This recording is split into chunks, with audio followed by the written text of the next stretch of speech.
So before we begin fitting, let's take a look at the horse. This is Wiz, a 4-year-old Hanoverian, and we're looking at her not for suitability for any sort of riding or a perfect conformational type, but we're looking at her for saddle fitting challenges. Now let's walk up to her and take a closer look. So one of the first things we look at is the wither, and Wiz has a lovely wither. It's neither extremely high nor is it very low. In fact, a low or non-existent wither is called a mutton wither. What the wither does in saddle fitting terms is it gives us a really nice natural anchor for the saddle. A horse with a very high wither poses a set of challenges. A horse with a mutton wither poses another set.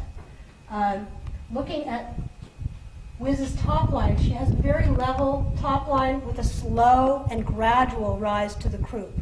Most horses have a flat spot. By that I mean a spot that's really truly parallel to the ground, that's typically 1 inch, 1.5 inches long, no more. And some of them have quite extremely dippy areas that need to be accommodated by the saddle. In this case, this back is going to be fairly easy to fit and to follow. One of the other things we look at is the girth groove, and that is the place on the horse's barrel where the girth will naturally want to go.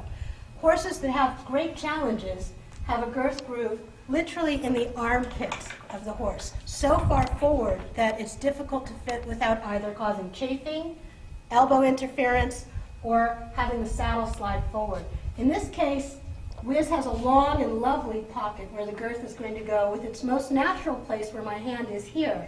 For anyone who's been taught to put the girth one hand behind the elbow, this is just one of the many myths in saddle fitting that we'd like you to bust. Let's take a closer look for a minute at the angle and contour of Wiz's back. Her top line that we just looked at is fairly benign, but what makes Wiz difficult to fit is the spring of her ribs, and I'm talking about the angle from spine to rib cage. If you watch my hand, she has a normal area here in the wither shoulder, and as I move my hand back, can you see my hand twisting and flattening until by mid-back, it's nearly parallel with the ground.